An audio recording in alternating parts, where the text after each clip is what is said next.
Corporate ഭീമന്മാർക്ക് അനുകൂലമായി മോദി സർക്കാർ പാസാക്കിയ കാർഷിക ബില്ലിൽ രാജ്യതലസ്ഥാനത്ത് കർഷകർ സമരം തുടരുമ്പോൾ കാർഷിക ബില്ലിലെ മോദി സർക്കാരിന്റെ വൻ കള്ളത്തരങ്ങൾ പുറത്തുവരുന്നു. കാർഷിക ബിൽ അദാനിയെ പോലുള്ള കോർപ്പറേറ്റ് ഭീമന്മാർക്ക് വേണ്ടിയാണ് മോദി സർക്കാർ പാസാക്കിയെന്നതിന്റെ വ്യക്തമായ തെളിവുകളാണ് ഇപ്പോൾ പുറത്തു വന്നിരിക്കുന്നത്. കാർഷിക മേഖലയിൽ അദാനി ഗ്രൂപ്പിന്റെ 20 കമ്പനികൾക്കാണ് മോദി സർക്കാർ അധികാരമേറ്റതിനു ശേഷം അനുമതി നൽകിയിട്ടുള്ളത്.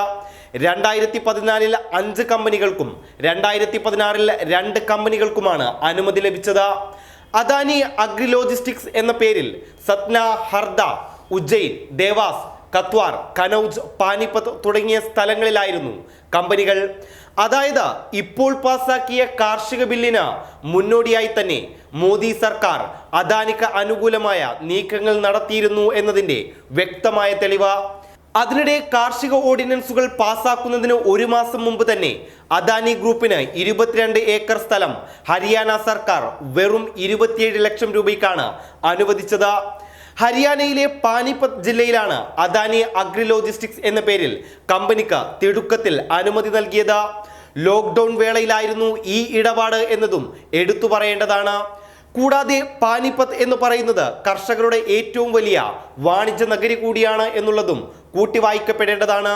കർഷകർക്ക് പുതിയ ബിൽ ഭാവിയിൽ ഉപകാരം ചെയ്യുമെന്ന് പ്രധാനമന്ത്രി നരേന്ദ്രമോദി നാഴികക്ക് 40 വട്ടം ആവർത്തിച്ചു പറയുമ്പോഴും കർഷകരെ കോർപ്പറേറ്റ് ഭീമന്മാരുടെ കഴുകൻ കണ്ണുകൾക്ക് മുന്നിൽ മോദി നേരത്തെ എത്തിച്ചിരുന്നു എന്നാണ് ഈ കണക്കുകൾ പറയുന്നത്.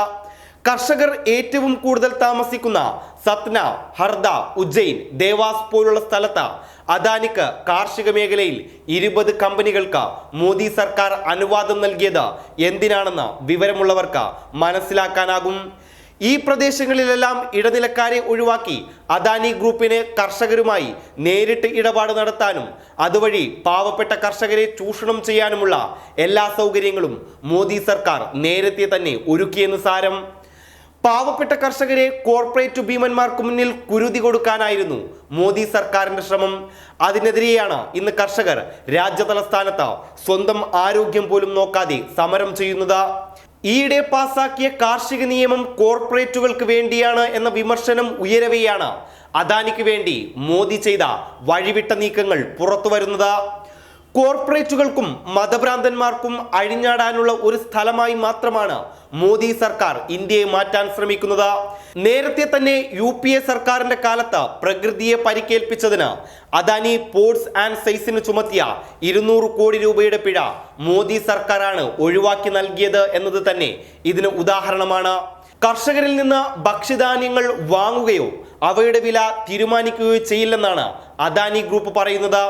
ഫുഡ് കോർപ്പറേഷൻ ഓഫ് ഇന്ത്യക്ക് വേണ്ട സംഭരണ കേന്ദ്രങ്ങൾ വികസിപ്പിക്കുകയും അത് നടപ്പിലാക്കുകയും ചെയ്യുന്നതാണ് തങ്ങളുടെ ഉദ്ദേശം എന്ന മുടന്തൻ നയമാണ് ഇപ്പോൾ അദാനി പറയുന്നത്.